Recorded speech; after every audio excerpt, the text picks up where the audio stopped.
Romanos 9, do versículo 22 ao 24, vai ser uma continuação do que o apóstolo Paulo está ensinando, irmãos, que é muito confundido nos nossos dias. Deus, ele é soberano. O que é isso? Deus, ele é o Senhor de todas as coisas. Ele está acima de todas as autoridades. Não existe alguém maior do que Deus.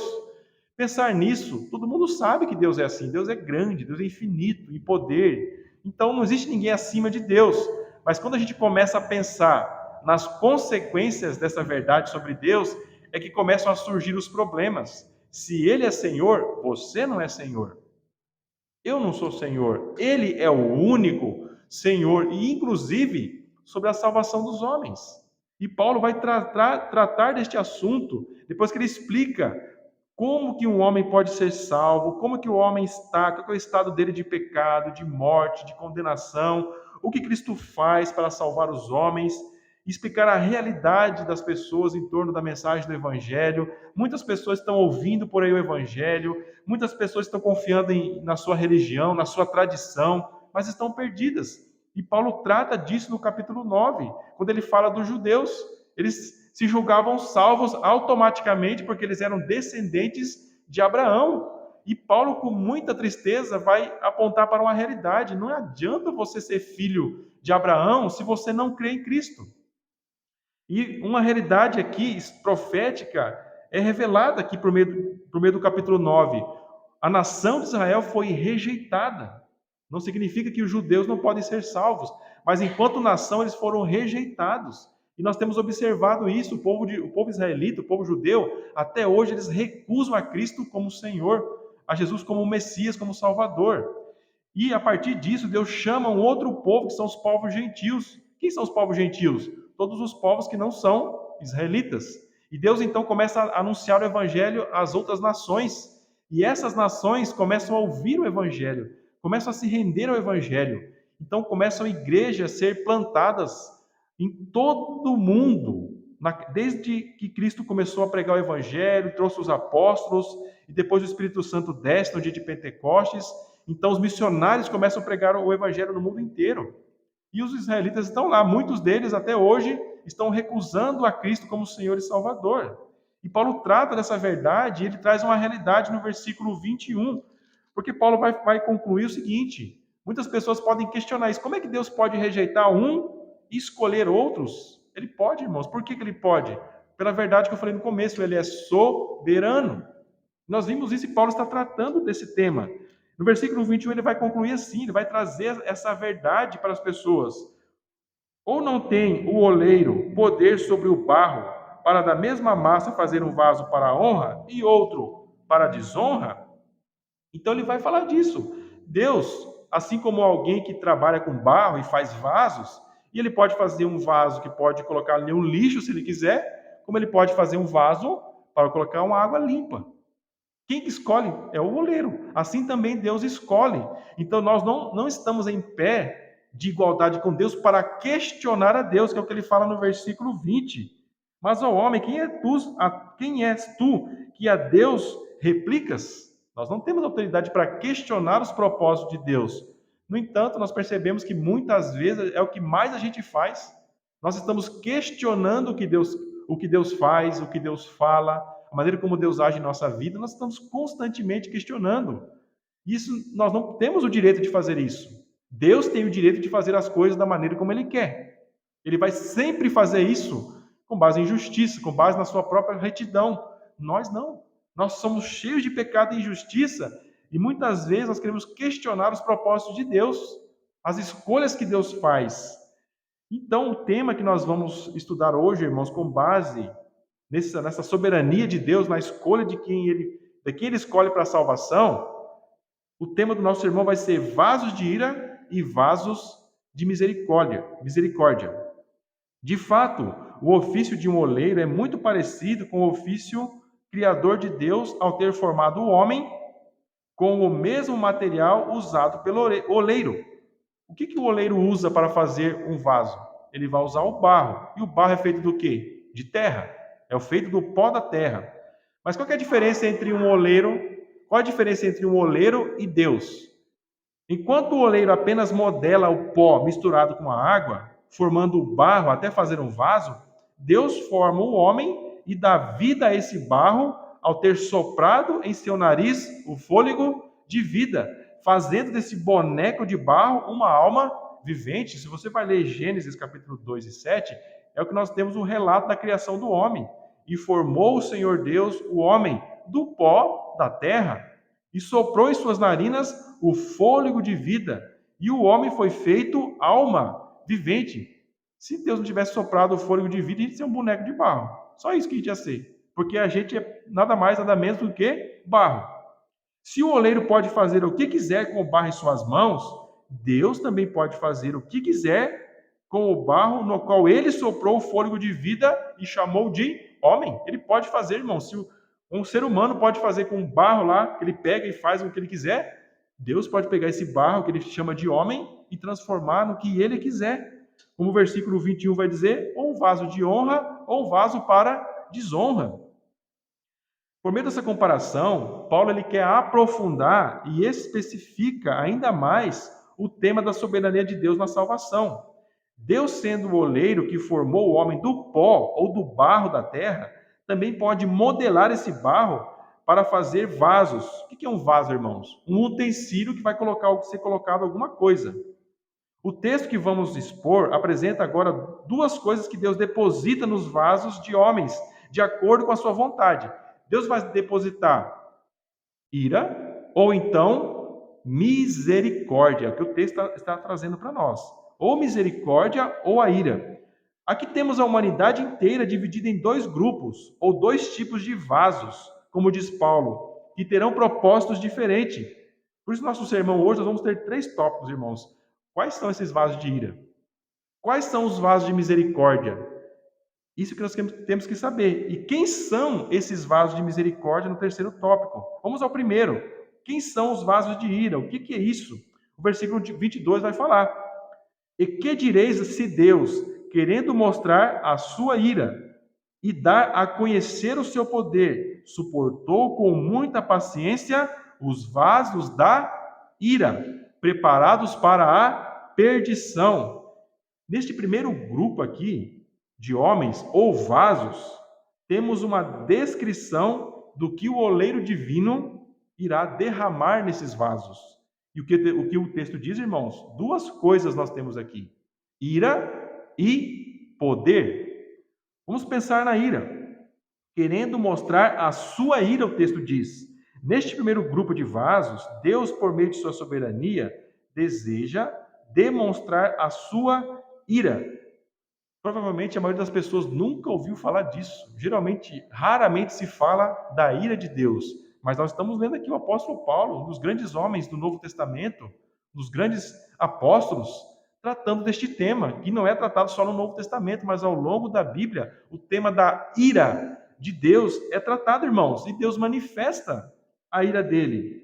Quando a palavra ira é usada em relação a Deus, geralmente, irmãos, ela é um sinônimo, ou é a mesma coisa do que a justiça de Deus. Portanto, o que temos aqui é Deus demonstrando a sua justiça sobre todos os homens que estão vivendo em pecado diante de Deus, ou afastados de Deus, vivendo vidas rebeldes diante de Deus. O que Deus vai derramar nesses vasos? Ira. Ira, o que é a ira, irmãos? O que é a ira? Ou a fúria, por exemplo? Você já viu a fúria do mar? Você já viu algum vídeo? Ou quando tem um vento muito forte, ele tem misericórdia. Quando um vento muito forte vem passando, ele não tem misericórdia. É um tornado, aquela fúria terrível, ela vem destruindo tudo que tem pela frente. E a palavra de Deus vai descrever isso em relação a Deus. Mas, irmão, como você pode falar que Deus se ira? Deus se ira, irmãos, porque Ele é justo. E a palavra vai descrever isso, nós temos que entender. Vamos ler uma outra passagem onde o apóstolo Paulo vai explicar no começo do livro de Romanos, no capítulo 1, como é que Deus manifesta a ira deles. Romanos, capítulo 1, versículo 18. Nós vamos ler do versículo 18, uma leitura um pouquinho extensa, até o versículo 32, mas nós vamos ter aqui uma descrição muito clara de como é que Deus manifesta a ira dele em relação aos vasos de ira que foram preparados para isso. A partir do versículo 18, nós temos ali: porque do céu se manifesta a ira de Deus sobre toda a impiedade e injustiça dos homens que detêm a verdade em injustiça. Como é que pode isso, irmãos? Deus manifesta a ira dele do céu sobre toda a impiedade e injustiça dos homens que detêm a verdade e injustiça. A ideia que o texto quer trazer aqui, irmãos, é bem simples. Os homens estão vivendo as suas vidas como se Deus não existisse. Eles sabem, eles têm consciência de que existe um Deus que tem uma vontade, que é Senhor soberano. E não está brincando com ninguém. Ele é infinitamente justo e ama a justiça, como a palavra diz. E o homem vai vivendo. E como é que o homem detém a verdade, como o texto faz?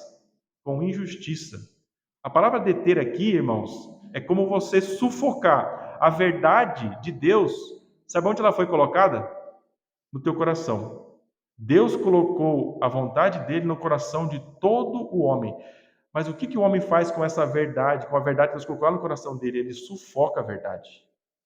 Ele sufoca para ela não sair e proporcionar transformação de vida, obediência, que é o que ele deveria fazer quando ele escutasse a verdade, que está lá no coração dele. A lei de Deus foi colocada no coração do homem, mas o homem sufoca essa verdade, ele esgana a verdade para ela não sair para fora.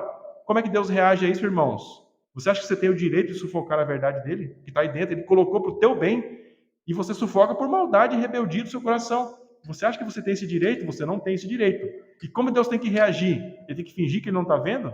Não, irmãos, ele é justo. E como ele reage?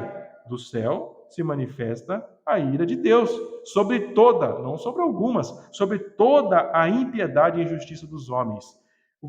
O capítulo 1, a partir do versículo 19, vai descrever como é que Deus vai manifestar, então, a ira de Deus sobre esses homens que estão sufocando a verdade com injustiça.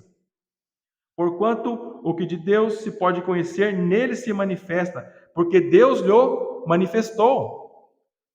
Todo mundo aí fora sabe que existe um Deus, mas as pessoas adoram a Deus, se curvam diante de Deus. Ou vamos pensar na nossa própria vida, irmãos, como a gente vive mesmo após a conversão. Quantas vezes nós caímos em pecado, quantas vezes nosso coração se endurece, nós somos incrédulos, nós duvidamos de Deus, desprezamos o que Ele oferece. E queremos viver do nosso esquema, às vezes somos tentados a voltar à nossa vida que vivemos antes. Mas ali Deus está aí claramente revelado no mundo, porque as suas coisas invisíveis, desde a criação do mundo, tanto o seu eterno poder como a sua divindade, se entendem e claramente se veem pelas coisas que estão criadas, para que eles fiquem inexcusáveis. Quando a gente olha para a criação, quando cada homem olha para a criação, irmãos, ele está tendo um testemunho externo do testemunho interno. Quando você olha para o mundo, a maneira como o mundo é sustentado, você sabe, é impossível que esse mundo esteja em pé se não existisse um Criador que sustenta esse mundo. Então, a criação, irmãos, sabe qual a finalidade dele? Ser uma testemunha de acusação contra você. Se você recusa se submeter a Cristo, se você sufoca a verdade, o testemunho da verdade é aí dentro de você. E você vai se tornar o quê? Indesculpável. Nenhum homem tem desculpa. Vai ter justificativa. Os homens na eternidade, no dia do juízo, quando Jesus estiver lá para julgar as pessoas, eles vão ter muitas explicações para dar, mas não vão ter justificativa. É como aquela frase que o nosso pai falava quando a gente era criança: explica, mas não justifica. As pessoas vão querer fazer isso, vão querer explicar: ah, mas eu fui uma pessoa que sofri muito, ah, mas eu fui isso, eu fui abandonado por isso, a sociedade me corrompeu, isso. Vai apresentar uma lista de desculpas. Jesus vai talvez apresentar o livro de Romanos para a pessoa e vai mostrar aqui o versículo 20. Você não tem desculpa, porque tudo que você poderia saber sobre Deus, Deus manifestou dentro de você e te deu um testemunho eterno para confirmar isso. Isso que ele vai dizer no versículo 21. Porquanto, tendo conhecido a Deus, não o glorificaram como Deus, nem lhe deram graças, antes em seus discursos se desvaneceram e o seu coração insensato se obscureceu. O texto, irmãos, ele é muito claro, ele é muito profundo, ele descreve toda a sociedade humana. Em seus discursos, conhecendo a Deus, não deram glória como Deus. O que eles fizeram no lugar disso? Em vez de dar glória a Deus, as pessoas levantam mestres. Religiões inteiras são criadas. Olha o catolicismo romano, irmãos, olha o tamanho dessa instituição, olha para o budismo, olha para o Islã. O que esses homens fazem? Buscam salvar a si mesmos, tentando apresentar boas obras para Deus, enquanto rejeitam a Deus, vivendo em pecado, em seus discursos, em suas ideias. Ou o ateísmo é tão forte em nossos dias. O ateísmo, os caras simplesmente se levantam com orgulho e dizem: não existe Deus, não dá para provar. Irmão, olha o mundo. Como que o cara tem coragem de falar que Deus não existe? Seus discursos se desvaneceram e o seu coração insensato se obscureceu. A insensatez é o que marca a nossa vida, irmãos. Se você é um moralista, se você é um religioso, ou se você foi para as drogas, se você viveu no mundo, lá não interessa. Todo mundo está numa condição de insensatez do coração, de loucura e burrice, porque conhece a Deus e foge de Deus. Conhece a Deus e não dá honra a Deus que ele é digno de receber. O que isso traz, irmãos? Autodestruição. Paulo vai começar a descrever isso, dizendo-se sábios, tornaram-se loucos. Mudaram a glória de Deus, incorruptível, em semelhança da imagem de homem corruptível, de aves, quadrúpedes e de répteis. A nossa sociedade está mergulhada na idolatria. Por quê, irmãos? Sabe que Deus existe, que Ele é infinitamente criador? O que eles fazem? Não. Deus é esse bonequinho aqui que eu vou adorar. Não. Deus é o sol, Deus é a lua. Você vai lá, um indígena lá isolado, lá na Amazônia, ele vai estar adorando um bicho, alguma coisa. Vai lá na Índia, o cara vai estar adorando um rato, quadrúpede. Por que isso, irmãos? É a insensatez do coração humano. A loucura do ser humano em ver a glória de Deus na própria criação e simplesmente reduz isso e fala que Deus é um bonequinho. Não é uma loucura, irmãos? Quando eu vejo os japoneses, por exemplo, uma sociedade tão avançada, mas eles fazem cultos lá, onde eles fazem procissões com pênis gigantes, irmãos. Cultos à fertilidade é uma coisa louca, insana. É o que eles praticam, mas não são tão inteligentes, irmãos. Quanta tecnologia existe? Você tem um celular aí na tua mão, ou tem um carro, muitas invenções se fizeram, mas estão perdidos na idolatria. Não escapa ninguém, não escapa um país, não escapa uma nação. Por isso também Deus os entregou. Aqui você começa a descrição de como Deus está irado e como ele manifesta a ira de Deus perante os homens. Por isso também Deus os entregou às concupiscências dos seus corações. Sabe como é que Deus julga, irmãos, os homens? Não vai cair um raio na cabeça de ninguém. Embora caia algumas vezes, mas não é assim que Deus julga os homens. Não é assim que Deus manifesta a ira dele. Sabe como Deus manifesta a ira dele? Ele entrega você para aquilo que você quer. É o que o texto diz aqui claramente. Deus os entregou às suas concupiscências. O que é concupiscência? Cobiça. É a cobiça de seus corações, a imundícia, para desonrarem seus corpos entre si. Você é chamado com o teu corpo para dar glória a Deus, para honrar o Criador. Aí você pega e transforma o Criador e dá um corpo para o Criador como se ele tivesse um corpo, um bonequinho. O que Deus faz? Ah, é? Você está me desonrando, embora você tenha todas as ferramentas para me honrar da maneira como eu quero, mas você prefere me desonrar indo para a idolatria? Então tá bom. Como é que Deus manifesta a ira dele, irmãos? Entregando o ser humano para aquilo que ele quer. Qual que é a consequência imediata do ser humano que entregue a própria cobiça? Ele vai desonrar o próprio corpo. Pois estes mudaram a verdade de Deus em mentira, honraram e serviram mais a criatura do que o Criador. Irmãos, eu estava acompanhando o noticiário, os caras se matam, torcidas organizadas se matam por causa de um jogo. Não é uma adoração? Sim ou não? Quando um cara mata uma outra pessoa por causa de um esporte, por causa do time dele, ou vai espancar alguém lá porque não conseguiu o título, isso não é idolatria cega? Encontrar um palmeirense, encontrar um corintiano em São Paulo, está ferrado. O cara vai morrer. Então, é uma loucura. Por causa do esporte, os homens se matam, transformam aquilo num deus, uma bola, uma camiseta de um time. Se matam por causa disso. Porque mudaram a verdade de Deus em mentira, honrando e servindo mais a criatura do que ao Criador. Por isso Deus os abandonou. Deus entrega e Deus abandona as paixões infames, porque até as suas mulheres mudaram o uso natural ao contrário da natureza. Olha aqui, irmãos. A história nos diz que o último nível de degradação de uma sociedade é quando você vê a corrupção das mulheres. Quando você vê os homens se matando, é um nível de corrupção da sociedade, homens corruptos, como é o nosso país, mas quando você vê mulheres partindo para o lesbianismo, você está chegando no nível de sociedade ao nível de Sodoma e Gomorra.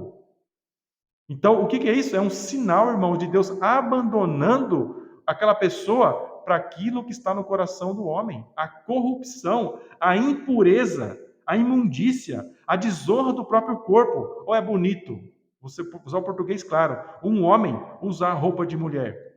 Ele não está desonrando o próprio corpo dele? Uma mulher cortar o cabelo, usar roupas de homens, ela não está desonrando o próprio corpo que Deus deu a ela?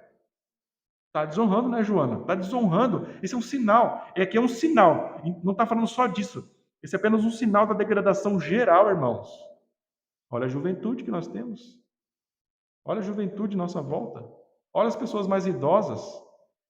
É triste você ver que muitos idosos que deveriam ser exemplos para nós são os piores exemplos. Olha a corrupção, olha a mentira, olha a roubalheira generalizada nas empresas, nos órgãos públicos, onde você vê engano, é o tráfico de drogas, é a morte, é a destruição. Para onde você vê, você só vê corrupção, irmãos.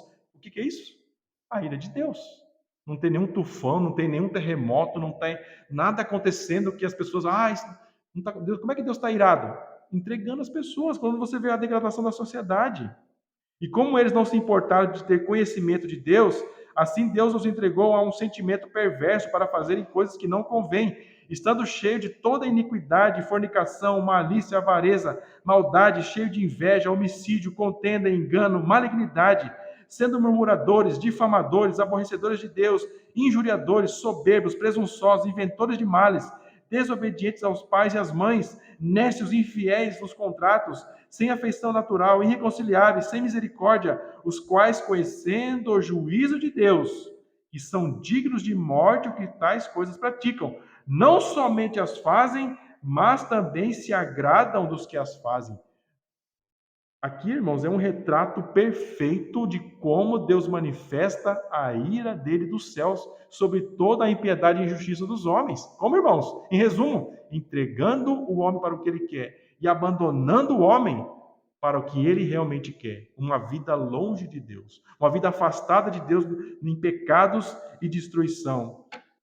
E aí você tem, irmãos, o porquê, então, de Deus manifestar a ira dele nesses vasos. Isso nos leva, irmãos, a um segundo ponto. Paulo vai dizer também que Deus vai manifestar o poder dele. O poder da ira de Deus será manifestado nestes vasos com toda a fúria. O poder de Deus, em sua total força e vigor, será empregado para castigar a todos os vasos de ira. A condenação eterna dos pecadores será uma grande demonstração do poder de Deus. Quando você lê o Antigo Testamento, meus irmãos, os profetas, poucos morreram de causas naturais. A maioria dos profetas morreram, como se diz, de morte morrida, foram mortos. Não foi por pagãos que nunca ouviram falar de Deus, ou da verdade, ou do Evangelho, ou dos mandamentos. Os israelitas no Antigo Testamento matavam os seus próprios profetas, porque os profetas anunciavam, conclamavam o povo a se arrepender. Não adianta você achar que você é religioso, mas você está vivendo de uma maneira ímpia, abandonando a Deus. Deus vai trazer juízo sobre você, Deus está trazendo juízo sobre a nação. Se arrependam, creiam. Quando os profetas pregavam essas coisas, eles morriam. Quando vem o Novo Testamento, quando veio Jesus pregando o Evangelho com as mesmas advertências, falando do inferno como nenhum outro homem falou, o que fizeram com ele? Vocês sabem a história. Mataram. Apóstolo Paulo que escreveu isso aqui, o que fizeram com ele, irmãos? Mataram. E os outros apóstolos, escapou só João. Mas estava preso na ilha de Patmos, exilado, morreu preso. Era um tipo de pena de morte. Todos eles foram martirizados. A igreja primitiva, devorada por leões, porque anunciavam a Cristo. Anunciava a Cristo ressurreto dentre os mortos. E o julgamento que está vindo, a mensagem do Evangelho, irmãos, é uma mensagem para os fins dos tempos. É uma mensagem, é um ultimato para o homem. Ou você se arrepende e crê, ou você está condenado. A ira de Deus está sobre a tua cabeça e logo ela se manifestará com poder e fúria. E ninguém vai estar com você, ninguém vai se colocar no teu caminho. Em Apocalipse você vai ter figuras assustadoras disso, irmãos. Você vê os céus e a terra passando. É o que o texto diz em Apocalipse. João vê isso. O céu e a terra passando, os cometas, os planetas, o sol, toda a criação indo para a destruição e você indo em direção a Deus para prestar conta das tuas obras. Ninguém vai te ajudar, ninguém vai estar com você. Você vai ter que comparecer perante o Criador e ele vai estar lá. Assim como ele contempla tudo que você faz, vê e pensa e deseja, ele estará um dia para que você preste contas a ele. Irmãos, isso deve trazer um alerta para nós. Porque a palavra de Deus em amor traz esses alertas para que a gente não seja enganado, achando que está tudo bem, que esse mundo que está aqui em nossa volta está tudo tranquilo. Não está. Por que este primeiro grupo de vasos ainda não são preenchidos com a infinita e poderosa ira de Deus? Essa é a pergunta que vamos pensar agora, a partir de Romanos 9, aqui no versículo 22. Porque Deus suportou com muita paciência os vasos da ira. O fato de Deus não julgar imediatamente o pecador rebelde não significa que sua ira seja menor. Por isso lemos aqui que Deus suporta com muita paciência estes vasos destinados a receber sua ira, mas ela virá um dia, quando cada ímpio da terra preencher a sua medida de iniquidade. Deus então irá derramar toda a sua ira. Os vasos da ira, enquanto estão neste mundo, vivendo como se Deus não existisse e não estivesse irado com eles, estão numa espécie, irmãos, de preparação. E Paulo nos diz qual preparação é esta. Eles estão sendo preparados para a perdição. Você já ficou perdido em algum lugar? Ou no escuro já ficou? Perdição é isso, irmãos. A pessoa foge de Deus, ela prefere estar perdida do que encontrar a verdade, o caminho, a verdade e a vida, que é Cristo. O que ela prefere? Perdição. Enquanto a pessoa está vivendo aqui nessa terra, se ela recusa Cristo como Senhor e Salvador, ela está sendo preparada para o dia da perdição. Suas corrupções e maldades, que preenchem e governam suas almas, são preparações para o inferno. Jesus, se dirigindo aos judeus em conversa à sua época, disse em Mateus 23, 32 e 35: Enchei-vos, pois, a medida dos vossos pais. O que significa isso? Enchei-vos a medida dos vossos pais. Jesus estava olhando para aquelas pessoas, homens religiosos, que tinham plena consciência de que estavam com as suas contas plenamente acertadas com Deus. Jesus vai usar uma expressão muito dura com eles.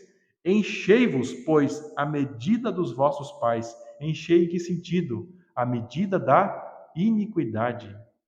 A quantidade de desejos, pensamentos e ações estavam preenchendo esse vaso da ira de Deus. À medida do que os pais deles fizeram, estavam praticando a mesma coisa. E Jesus vai explicar isso de uma maneira muito dura.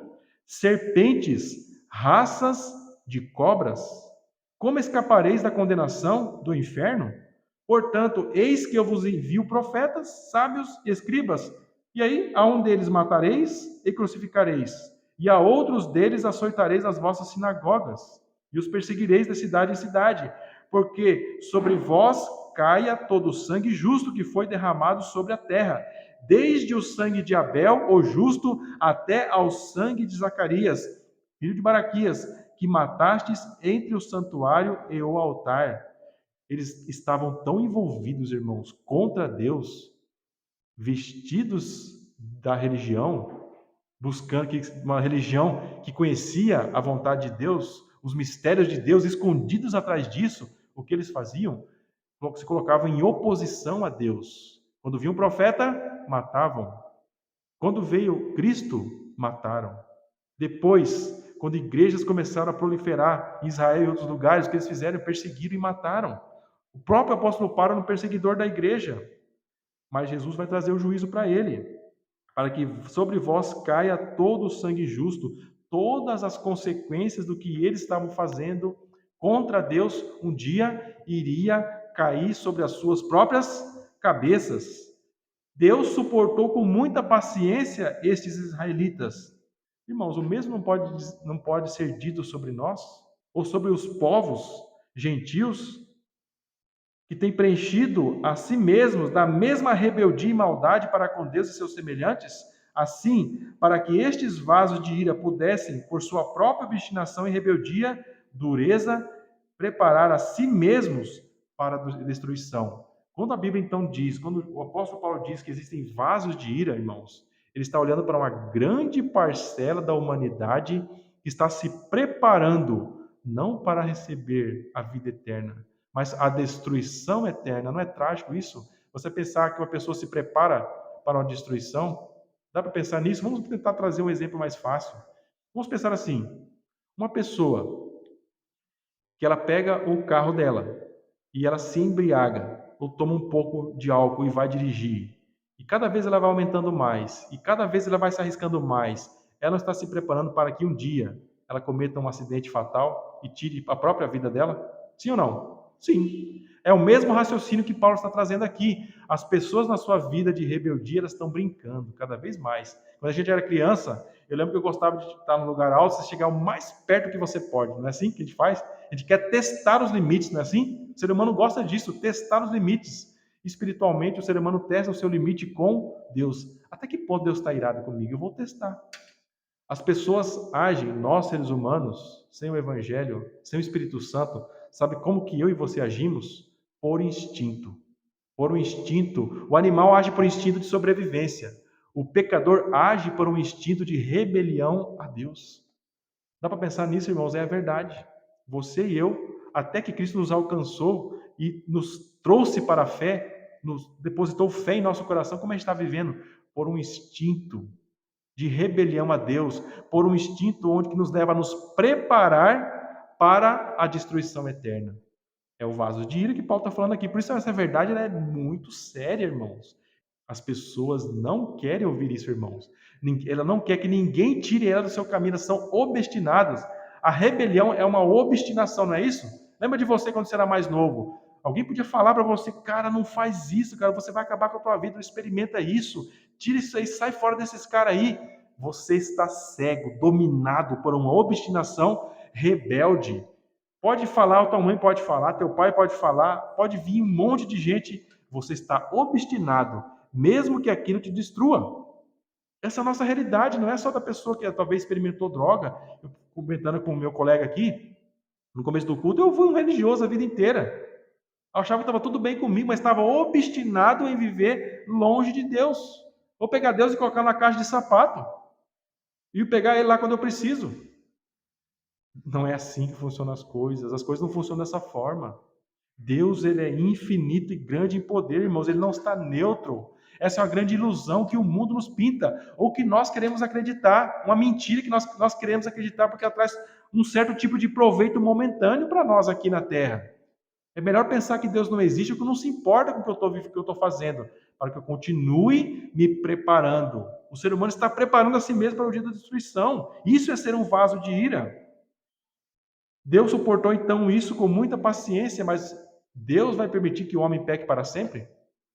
Não vai permitir? Não vai permitir, irmãos. Um dia vai ser o acerto de contas. Um dia Deus vai falar, basta. Um dia Ele vai dizer, agora a tua medida foi completada. A partir desse momento você não peca mais contra mim. Embora esse é o teu maior desejo, agora você não faz mais isso.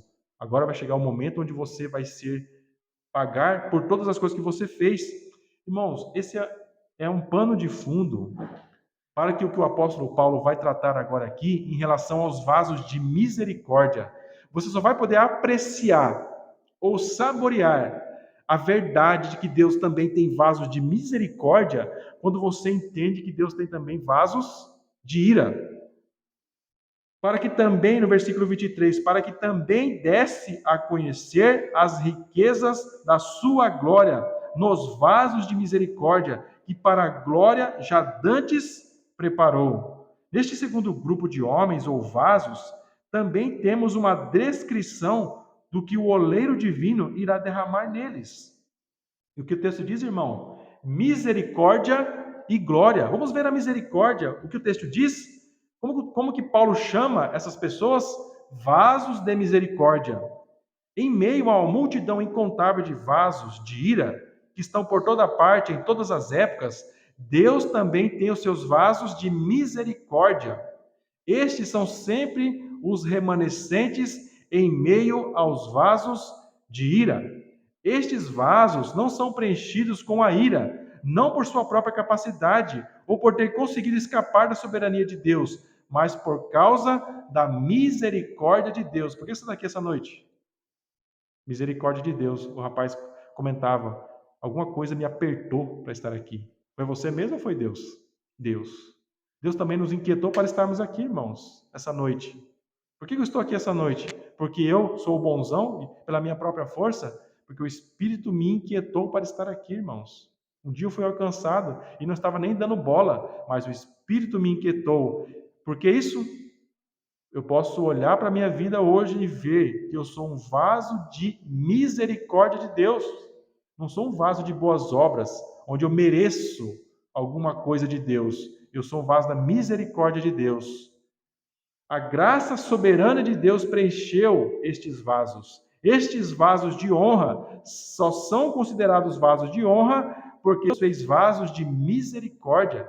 Não é assim que o oleiro faz? Vasos de honra e vasos de desonra. Se você é um vaso de honra, é porque você é um vaso de misericórdia de Deus. Não é um vaso onde você tem glória própria, mas é um vaso de misericórdia. Deus te escolheu, irmãos, para isso. Você é um vaso de misericórdia para um propósito maravilhoso. Enquanto aqueles vasos de ira, Deus vai manifestar o poder dele, o poder do seu juízo, da sua fúria. Os vasos de misericórdia, Deus vai manifestar a glória dele, a glória da sua bondade. É o que o texto vai dizer, para que também desse a conhecer as riquezas da sua glória. Deus torna a sua glória conhecida por meio da sua bondade, irmãos. Vamos pensar no primeiro aspecto disso. Quando nós vemos Deus sustentando a criação, tem justo, tem injusto, tem bandido, tem gente boa, tem gente que trabalha honestamente, tem gente que vive de coisa errada, mas o sol não está nascendo para todos. Essa chuva que teve hoje em dia não molhou toda a terra. Os passarinhos não vão se alimentar, não vão beber, as plantas não vão nascer, não é assim? Nós olhamos para a criação de Deus e vemos Deus sustentando o mundo. Dizem que o mundo é uma bolinha girando assim, né? Movimento de rotação e translação. Esse movimento, quem que mantém essa bolinha aí girando em torno do Sol, como se diz? Quem que mantém essa bolinha azul girando no universo que você nem sabe o tamanho? Deus, irmão, sustentando. Por que ele faz isso? Manifestando a glória da bondade dele na criação. Mas uma maneira ainda maior, irmãos, como Deus manifesta a bondade, é quando ele salva o seu povo dos seus pecados. Vamos pensar assim. Não consigo entender, irmão. Por que a salvação dos pecadores, do povo de Deus, é maior ainda que a bondade dele que ele manifesta na criação? Quando Jesus veio ao mundo, quando Jesus estava para nascer, e o anjo vem dar a notícia a José, que nome o anjo manda José dar a Jesus? Jesus Cristo. E qual o significado desse termo? Porque ele salvará o seu povo dos seus pecados. Deus, infinitamente santo e glorioso, a segunda pessoa da Trindade, vem a este mundo, se encarna, se torna um ser humano como nós, mesmas limitações do corpo, mas sem pecado, com o propósito de viver uma vida infinitamente santa, e no momento certo, ele iria oferecer essa vida santa em sacrifício pelos pecados do seu povo, pelos vasos de misericórdia. Os vasos em quem Deus iria derramar misericórdia, Jesus Cristo teve que receber toda a ira do Pai, para que você pudesse receber misericórdia e não ira. Jesus teve que receber a ira no teu lugar. Por isso ele salva você dos teus pecados. E essa demonstração de bondade e amor, irmãos, irmãs aqui, ninguém vai conseguir demonstrar para você.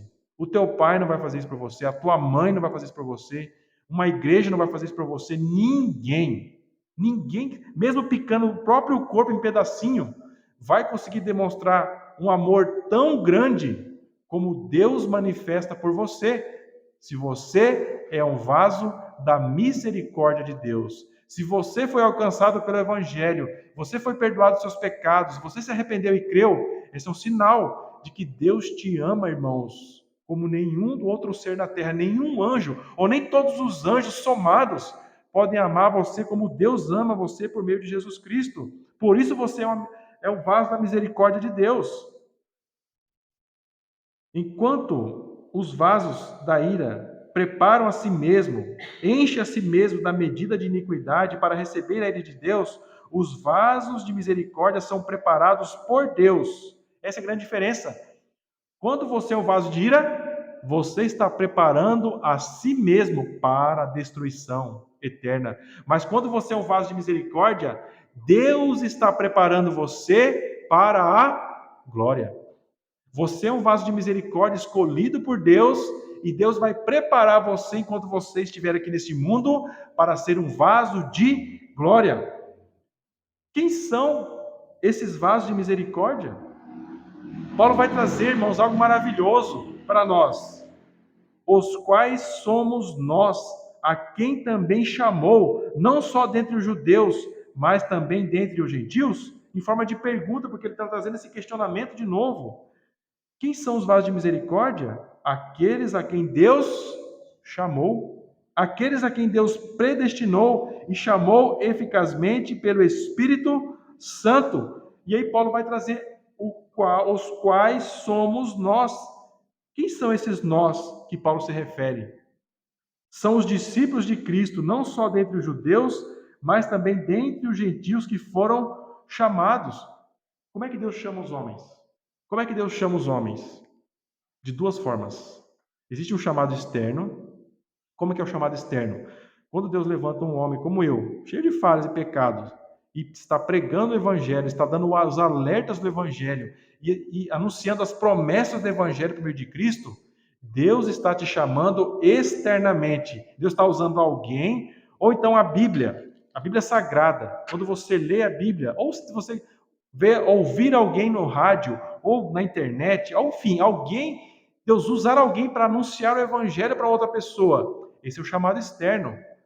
Mas, se não houver ali dentro um chamado interno, só vai ficar no chamado externo. Você precisa ouvir o chamado interno, que é do Espírito. E quando o Espírito chama você internamente, não existe um ser humano que resiste, porque ele é poderoso. O apóstolo Paulo, que escreveu essas palavras aqui, que escreveu e está ensinando isso, estava correndo no caminho para Damasco para matar, prender e perseguir os cristãos. Mas quando Jesus vem até ele em Damasco e pergunta para ele: Paulo, Paulo, por que tu me persegues? O que ele faz, irmãos? Cai do cavalo. Imediatamente ele é transformado. Imediatamente o perseguidor do evangelho passa a ser perseguido por causa do evangelho. Essa é a grande transformação que vemos em nossa vida. Antes estávamos ali vivendo longe, distantes, ou vivendo uma vida religiosa, julgando e buscando se encontrar com Deus baseado em nós mesmos, numa visão que nós temos de bondade em nós mesmos. Até que o Espírito usa o chamado externo, alguém está pregando o Evangelho, alguém te entrega um folhetinho bíblico, você entra numa igreja, alguém prega o Evangelho, o Espírito te chamando externamente, mas vem o Espírito te chama internamente. E quando o Espírito chama alguém internamente, não existe essa pessoa que vai dizer não para o Espírito Santo. Por quê? Porque ele é Deus. Ele é poderoso para chamar. E é assim, irmãos, que nós podemos identificar quem são os vasos de misericórdia. O apóstolo Paulo está direcionando. São aqueles que são chamados por Deus. Vamos pensar aqui, irmãos, em algumas coisas práticas diante do que a gente estudou. Você é um vaso da ira ou um vaso de misericórdia? Essa é uma pergunta importante. Demais para ficar sem resposta. E ninguém vai poder responder essa pergunta senão você mesmo. Mas para responder essa pergunta, você precisa consultar uma fonte de autoridade que está acima de você e acima de todos os homens e anjos. Essa fonte, irmãos, é a palavra de Deus. Se você for consultar você mesmo, o que vai acontecer? O teu coração, que é corrupto, vai mentir para você. Se você for consultar outras pessoas, elas vão ter julgamentos errados e parciais.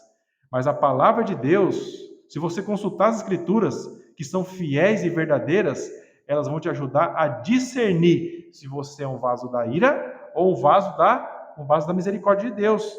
Segundo Timóteo 3,16, toda a Escritura é divinamente inspirada, proveitosa para ensinar, para repreender, para corrigir, para instruir em justiça. Eu apelo para que você busque a palavra. Consulte a palavra sobre a tua condição. As tuas emoções são falhas.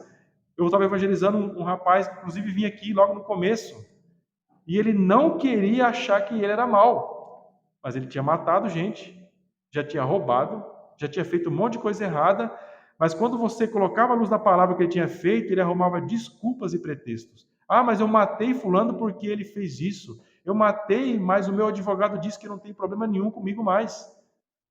Isso não é alguém que está vendo a si mesmo como mal e como pecador. Ele estava justificando o pecado dele. Mas ao olhar para as escrituras, o que você vai ver? Você vai ter desculpa. Quando você olhar para os teus pecados, não tem desculpa.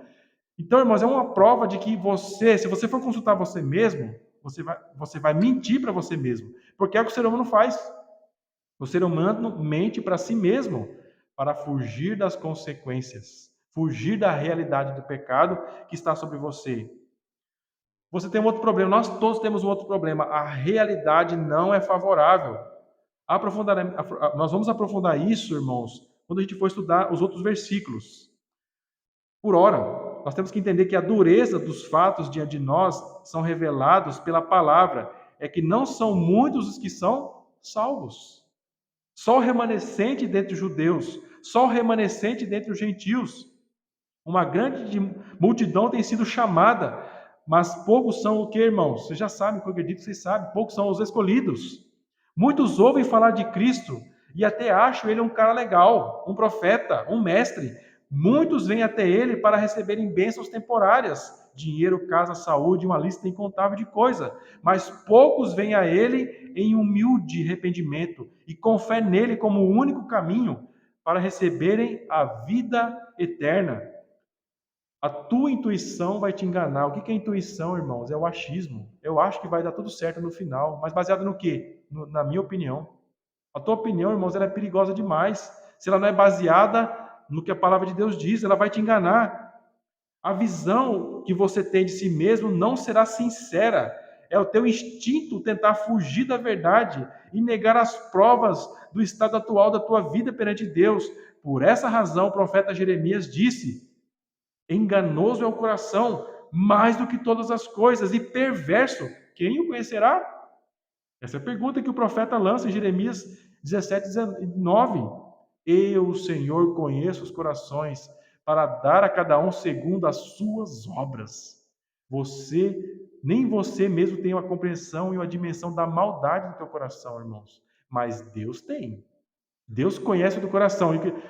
Enquanto as pessoas usam isso para se defender de Deus ou da verdade, só Deus conhece o coração. Sim, mas essa é uma verdade terrível sobre você, porque o teu coração é mau numa dimensão tão grande que nem você mesmo conhece, nem a pessoa que convive com você, nem tua esposa conhece a dimensão da maldade que está aí dentro do teu coração, a tua rebelião agarrada no teu ser contra Deus.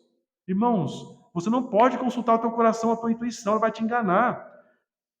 Vasos de ira levam uma vida de rebelião a Deus neste mundo. Você deve examinar a sua vida. Você está vivendo uma vida de rebelião a Deus? Você tem que partir dessa realidade. O que você é? Você é um vaso de ira. Quanto mais o tempo passa, sua dureza de coração e afastamento de Deus se tornam cada vez mais graves.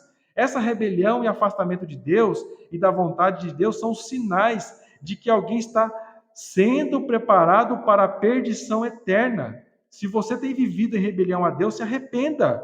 Abandone o seu orgulho e autoconfiança e se renda a Cristo como o único Senhor e Salvador. É muito triste, irmãos.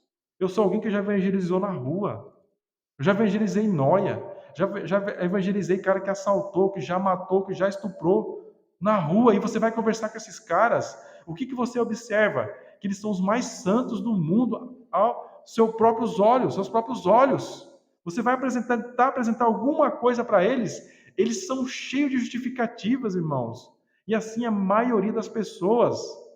Por isso, irmãos, eu não falo isso para ofender ninguém, mas para demonstrar a verdade, para que você possa saber de onde você tem que partir.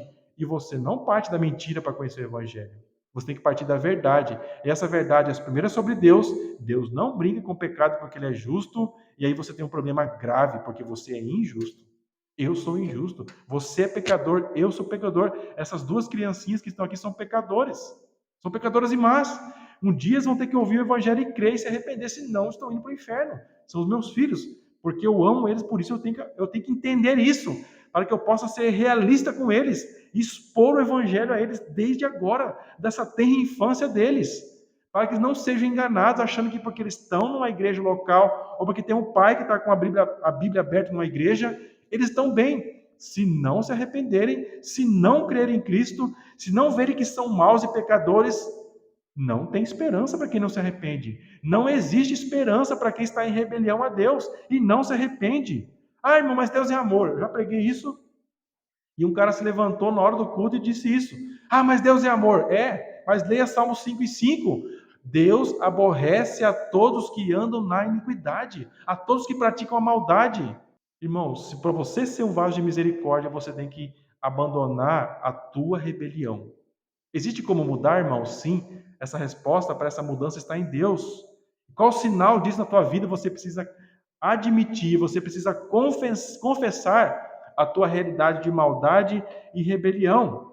Os vasos de misericórdia levam a vida de obediência a Deus enquanto estão neste mundo. Vasos de misericórdia são preparados por Deus para a glória eterna. Após ouvir o chamado externo do Evangelho, eles também ouvem o chamado interno feito pelo Espírito Santo em seus corações. Quando o Evangelho de Jesus Cristo está sendo pregado, eles se arrependem e creem e iniciam um processo de santificação em preparação para a glória que foi preparada para eles. Santificação, irmãos, nós temos que entender, é o chamado que alguém recebe para ser um vaso de misericórdia. Se você é um vaso de misericórdia, irmãos, a tua vida não pode ser marcada pela rebelião que existe aí no mundo. O mundo segue um fluxo, o mundo segue uma correnteza. Você, como crente, está indo em direção contrária à correnteza. Enquanto o mundo caminha preparando a si mesmo para a destruição eterna, seguindo a correnteza, é natural isso. Você tem a água correndo, tem a correnteza, vai chegar numa cachoeira e vai cair a água. Mas Deus te chamou e o Espírito Santo te sustenta para que você possa nadar contra a correnteza do mundo, contra a correnteza da velha natureza, para que você possa estar se preparando para um dia receber a glória eterna. Qual que é o caminho para a glória eterna, irmãos? Vaso de misericórdia. O que significa isso? Um processo contínuo de santificação. Mas eu observo, santificação não é perfeição. Nenhum de nós que estamos aqui, somos perfeitos e sem pecados. Mas o que aconteceu com a gente? O que aconteceu conosco? Deus quebrou as algemas do poder do pecado que nos aprisionava a uma vida longe de Deus. Os nossos pecados nos aprisionavam a uma vida de rebelião a Deus, mas o Espírito Santo vem e quebra a corrente. Ele tira a corrente e te liberta para que agora você possa viver em santificação, um processo contínuo, onde a tua mente é transformada, as tuas opiniões sobre Deus são transformadas, as tuas opiniões sobre você mesmo. E eu posso dizer qual que é a opinião que um rebelde tem sobre si mesmo, que ele é bonzinho, que ele é santo e intocável. Um cristão, irmãos, ele sabe que ele é pecador e mau, que ele é cheio de dureza, mesmo após de muitos anos. Se você pegar um irmãozinho, uma irmãzinha com 80 anos de vida cristã e você for olhar para a vida dele ou conversar com ele, ele vai dar um testemunho muito triste às vezes de muitas coisas que ele faz e de pecados que ele comete. O mundo é assim? O mundo não é assim, irmãos.